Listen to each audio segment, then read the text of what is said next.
Nah, kalau kita teliti kasus Rempang, di saat kasus Rempang itu terjadi, ada kasus juga di sana di daerah NTT, ada kasus juga di Kalimantan Tengah. Tapi kok nggak sedahsyat itu? Apa sebetulnya ini? Gitu kan. Nah, jadi menurut saya peristiwa Rempang itu nggak sederhana, gitu, nggak sederhana. Ya mungkin pemerintah mengakui ada salah pendekatan atau segala macam, tapi bukan itu. Dia harus tahu kulturnya, bahwa Indonesia ini bersatu karena Melayu. Jadi orang-orang Melayu itu mereka hanya pikir kami tidak akan mengganggu kekuasaan, kami hanya ingin menjadi rakyat terhormat. Simbol apa? Persatuan, simbol persatuan itu jadi Melayu. Kalau dulu kan ASEAN mau minta supaya bahasa Melayu sebagai bahasa kedua sebagai bahasa Inggris. Malah yang nggak setuju Indonesia.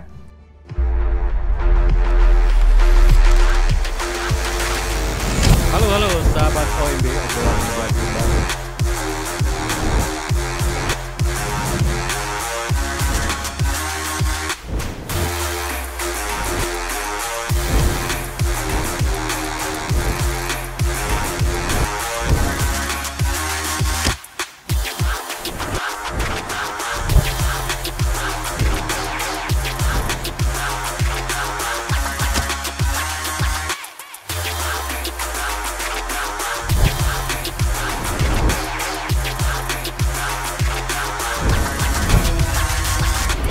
Kasus Rempang memberikan gambaran baru buat kita.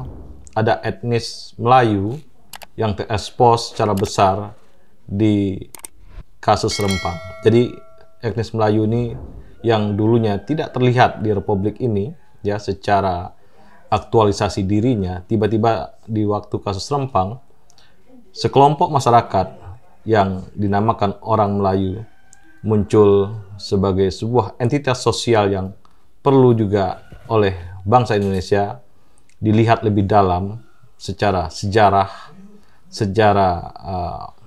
latar belakang, dan juga kepentingan-kepentingan sosial lainnya. Hari ini kita akan bicara dengan Bang Deddy Triawan. Bang Deddy. Assalamualaikum. Waalaikumsalam. Jadi kita tidak membahas Rempang, kita membahas suku Melayu. Jadi apa yang perlu kita lihat dari suku Melayu ini, Bang Deddy? Ibu saya tuh Melayu Deli, bapak saya Jawa Purworejo. Jadi saya mengenal dua budaya itu ya. Jadi saya cukup dekat juga dengan budaya Melayu. Nah, dalam konteks sejarah Indonesia sebetulnya ada spekulasi bahwa Melayu ini yang disebut Bani Melayu, Bani Jawi adalah keturunan dari Siti Kenturah, yaitu dari istri ketiganya Nabi Ibrahim alaihissalam. Tapi itu spekulasi, terutama yang banyak membahas itu orang-orang Malaysia. Tapi dalam konteks sejarah yang bisa kita telusuri dari Indonesia, ada suatu peristiwa yang menarik, saya catat ini, dari suatu daerah Teluk Ketapang, Selangor, Remban, Batang Tiga, Pungur, Duyung, Pernu, Semabuk, Ujung Pasing, Bunga Raya, Bandar Tahlilir, Bukit Cina, Tanjung Keling, Tengkera, Serani, dari daerah Cina, India, Trengganu, Pahang, Johor, Selangor, Kedah, Langhat, Indragiri, Jambi, Bangka, Pontianak, Mempayah, dan negeri-negeri budaya yang lain pernah bersatu armadanya. Dan ini mungkin satu-satunya peristiwa perjuangan kemerdekaan yang begitu banyak dari daerah bisa bersatu. Di bawah pimpinan yang disebut namanya pahlawan nasional, Raja Haji Pisabilillah, yang dimakamkan di Pulau Penyengat, di Tanjung Pinang. Dia meninggalnya di Kena Meriam di Teluk Ketapang di Malaysia. Jadi bayangkanlah, tidak mungkin dia bisa mempersatukan sebegitu banyak daerah tanpa ada ikatan. Nah, artinya kan Melayu ini ada satu ikatan tertentu gitu, yang mudah, armada ini armada lautnya, armada yang mudah untuk bersatu. Nah, kalau kita teliti kasus Rempang, di saat kasus Rempang itu terjadi, ada kasus juga di sana di daerah NTT, ada kasus juga di Kalimantan Tengah. Tapi kok nggak sedahsyat itu? Berarti kan ada sesuatu yang harus kita simak. Apa sebetulnya ini? Gitu kan. Nah, waktu para pemuda dari semua Yong, ada Yong Ambon, Yong Celebes dari Sulawesi, Yong Borneo, dulu masih begitu kan. Yong Andalas, Yong Java itu berkumpul 28 Oktober 1928 yang akhirnya itu jadi dianggap sebagai tonggak awal persatuan Indonesia. Itu ada kesepakatan. Kenapa kok yang dipilih bahasa persatuan bahasa Melayu? Ya. Artinya kan sejarah udah membuktikan bahwa Melayu ini sebetulnya udah lama, beribu-ribu tahun merajut dari pulau-pulau yang ada di Nusantara ini. Artinya Nusantara itu termasuk Filipina Selatan, mungkin sampai di Patani di Thailand. Itu bersatu menggunakan bahasa Melayu. Sehingga orang Betawi juga menyebut dirinya saya Melayu Betawi. Saya Melayu Ambon, orang Ambon. Gitu. Jadi saya Melayu Ternate, gitu. Saya Melayu semua. Saya Melayu Bugis. Sampai di Christmas Island orang di Australia juga saya orang Melayu. Oh ya. Orang Melayu. Jadi menarik gitu untuk lihat. Jadi ada satu perasaan solidaritas di antara rumpun Melayu. Rumpun Melayu. Yang itu mesti negara sebetulnya harus meneliti lebih dalam tentang bagaimana sih sebetulnya yang disebut Melayu. Dan Melayu ini juga punya sejarah juga yang sangat menyakitkan mereka, yaitu dengan peristiwa yang disebut revolusi sosial tahun 50-an ya kalau nggak salah. Di mana ada revolusi sosial di Sumatera Timur yang menewaskan salah satunya orang itu pujangga lama kita ya, Amir Hamzah yang ditombak waktu itu di Sumatera Timur. Itu juga sangat membekas di orang Melayu. Jadi mereka membuat sebagai barisan penunggu. Nah di saat itu memang pemerintahan kita yang berada di Jakarta diam 1000 bahasa terhadap peristiwa itu. Dan itu mereka itu. Jadi orang-orang Melayu itu mereka hanya pikir kami tidak akan mengganggu kekuasaan. Kami hanya ingin menjadi rakyat terhormat. Nah, itu di jati dirinya orang Melayu seperti itu, bahwa kami bukan cari kaya, kami ingin hidup tenang, biarlah kami jadi rakyat tapi rakyat terhormat gitu.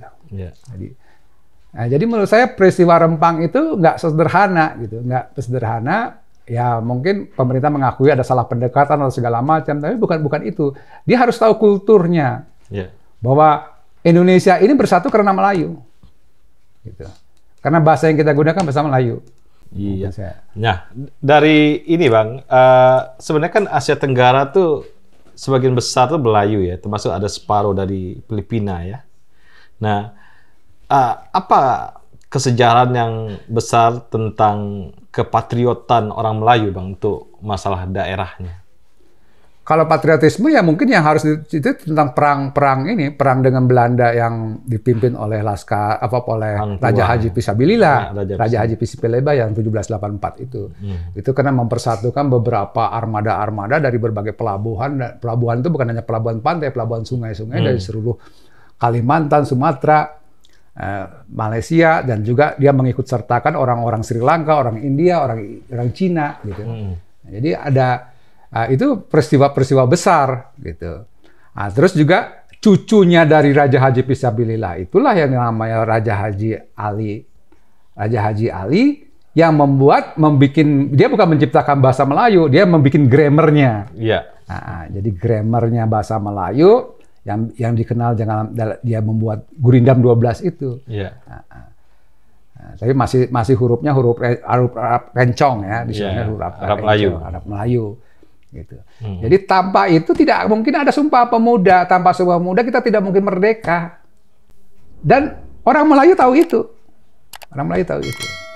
Nah, sepanjang sejarah nih Bang, apa kebaikan-kebaikan orang Melayu sebagai society, sebagai kelompok sosial, bagaimana dia melihat orang luar atau tamu apa segala macam? Oh, kalau orang Melayu dia welcome, makanya mudah dijajah. Mudah dijajah kan karena dia sangat Belanda datang dia welcome, Jepang datang dia welcome, pemerintah yang menyamakan diri Republik Indonesia datang dia welcome kan gitu. Dia nggak ciri khas Melayu kan bahasanya tuh apa kabar gitu kan, apa kabar. Jadi saling apa ya, saling bertanya, saling bermusyawarah, menyapa. Saya nggak ngelihat mungkin perlawanan yang besar mungkin Sultan Ternate ya, Sultan Babullah. Nah, Sultan Babullah kalau dalam sejarah kan satu-satunya perlawanan yang kita menang. Satu-satunya perlawanan perjuangan kemerdekaan yang kita menang adalah di Sultan Ternate dipimpin oleh Sultan Babullah. Nah, di situ menyatakan Portugis menyatakan menyerah dan ditawan dan dijemput pasukannya, menyatakan takluk. Jadi kalah betul-betul kalah malu lah ya. Nah, yang kedua mungkin tapi bukan di Indonesia, yaitu di Mindanao, di mana Vasco da Gama terbunuh di Mindanao oleh Datuk Lapu-Lapu. Tapi kalau boleh dibilang itu Melayu juga Melayu. Nah, itu sejarah, itu kan pahlawan besar itu Vasco da Gama. Itu dikalahkan oleh Datuk Lapu-Lapu. Kalau yang lainnya ya sama lah, perjuangan silih berganti, perjuangan Aceh kan terlama ya sampai 1004 kalau nggak salah. 1904 ya masih ada perlawanan di Belaboh. Cut Nyatin masih melakukan perlawanan. Nah, dan orang Aceh tidak keberatan disebut Melayu Aceh. Nah, orang Aceh, orang Minang nggak keberatan disebut Melayu Minang. Orang Ambon tidak keberatan disebut Melayu Minang. Jadi ya inilah simbol apa persatuan, simbol persatuan itu jadi Melayu. Nah, ini di dalam konstelasi dunia ini kan banyak etnis, Bang. Apakah pernah Melayu disebut sebagai sebuah kelompok etnis tertentu yang cukup disegani di dunia? Kalau itu yang pernah Bang Ridwan Saidi yang pernah bahas itu ya, bahwa kita dari Asia Tengah. Tan Malaka pernah menyinggung juga. Orang-orang Malaysia juga riset bahwa ini adalah anak-anak Sinti Kenturah yang 6 orang itu. Nah, dia lah yang sebetulnya menyebarkan agama Hindu. Jadi kan apa istilahnya sebetulnya jadi ilmu cocoklogi. Brahmaisme itu ya Ibrahim. Kan ada Sarah jadi apa Saraswati kan gitu kan. Siti Sarah, Siti Saraswati. Terus juga dia menyebarkan Taoisme. Gitu. Jadi kan anak istri Nabi Ibrahim, Nabi yang melahirkan pertama itu kan keturunan Ismail yang akhirnya melahirkan Nabi Ismail, Rasulullah, Nabi Muhammad SAW. Jadi ada yang satu lagi kan Nabi Ishak alaihissalam melahirkan orang-orang orang-orang dua agama kan, Yahudi dan Kristen. Yang satu lagi adalah anak-anak Siti Kenturah. Tapi itu kan spekulatif. Spekulatifnya maksudnya bukti arkeologinya nggak ada. Tapi mereka mengklaim kitalah yang menyebarkan Taoisme, menyebarkan Brahmaisme, menyebarkan agama Kapitayan di Pulau Jawa, kan gitu. Jadi agama asli. Hanya ada beberapa bukti genetik bahwa suku-suku Melayu yang asli, yang misalnya di Kerinci, di Kubu, diambil darahnya, dicocokkan dengan suku-suku Baidu Arab asli sama suku-suku Bani Israel yang asli, ternyata kecocokannya mirip.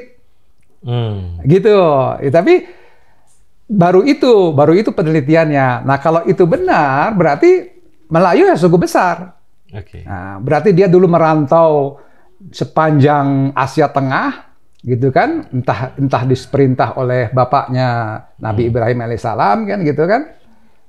Anak Siti Kenturah menyebar, terus sudah sampai di Pulauan Indonesia, mungkin ada yang menyebar sampai Thailand, sampai kemana-mana gitu. Nah, terus dia akhirnya dari perantau darat, perantau laut, itu yang sampai ke Madagaskar. Dan itu banyak orang mengakui karena ada sawah di sana, ada sawah di beberapa daerah di pesisir Afrika. Itu kan tradisi Melayu, tradisi Jawa juga. Jadi kalau itu betul, ya besar. Nah, besar. Jadi suatu bangsa yang besar. Nah, yang sangat historis itu yang tadi yang Abang cerita ya, yang patriotismenya. Yang historis itu bukti nyata bisa dekat karena 1784 masih bisa dicari faktanya. 1784 kalau Nabi Ibrahim kan kita bagaimana menelusurinya. Nah, 1784 itu jelas itu dari berbagai armada bisa berkumpul, bisa melakukan perlawanan. Gitu. Dan Raja Haji Fisabilillah itu darahnya Bugis. Dia Bugis. Bugis Melayu, darah berdarah Bugis. Nah, terus yang kedua jasanya Melayu ya cucunya Raja Haji Ali Pisabilillah yang membuat grammarnya bahasa Melayu. Iya, iya. Sehingga begitu Indonesia merdeka, ya mereka welcome untuk semuanya karena itu. Dan ini bahasa Melayu ini dipakai oleh berapa negara, Bang? Kalau dulu kan ASEAN mau minta supaya bahasa Melayu sebagai bahasa kedua sebagai bahasa Inggris. Iya. Malah yang nggak setuju Indonesia. Yang nggak setuju bahwa itu. Nggak tahu itu keputusan itu masih zaman Pak Harto kan. Tapi mereka sepakat bahwa itu bahasa yang sangat mudah, sangat akrab. Orang Thailand banyak yang bisa ngerti, orang Filipina banyak yang bisa ngerti, orang Singapura bisa ngerti, orang Malaysia bisa ngerti, Brunei apalagi. Gitu. Nah, dari segi keagungan budaya, Bang, apa yang bisa kita lihat dari Melayu? Misalnya Sriwijaya sebagai pusat Buddha, apa bisa dianggap sebuah keagungan Melayu? Ya Sriwijaya masuk Melayu, Ya. Melayu Palembang. Pernah menjadi pusat, ya kan, pengajaran agama di situ ya. Jadi orang-orang Tibet, orang-orang Cina belajar agamanya kan ke Sriwijaya, ke itu fakta sejarah itu ada gitu. Fakta sejarah bahwa catatan sejarah dari sisi apa sih namanya? Lontar ya. Nah, itu pernah terjadi ya di Melayu ya. Mungkin yang paling menarik apa, Bang, dari karakter orang Melayu, dari bahasa, ada istiadat apa segala macam? Saya kira kalau dari segi bahasa kan dia egaliter. Nah, jadi dia tidak mengenal apa bahasa kasta bangsawan, kasta rakyatnya sama, bahasa antara di atas sama di bawah sama. Gitu. Jadi antara yang digunakan oleh raja-raja, bangsawan maupun yang digunakan oleh rakyat biasa sama. Itu berbeda dengan berbagai suku yang ada. Yeah. Mungkin makanya para pendiri Republik ini mengambil bahasa Melayu karena bahasa Melayu itu lebih egaliter. Yeah. Jadi nggak ada bahasa kasta ya, bahasa kasta sosial itu. Nah, itu salah satu kelebihannya. Keramat tamahan ada ya. Keramat tamahan. Tidak ada konflik sosial yang besar berarti di sesama orang Melayu ya. Kalau perang di antara Melayu pasti ada. Perang pasti ada. Delhi sama Aceh pernah perang. Itu tercatat dalam sejarah gitu.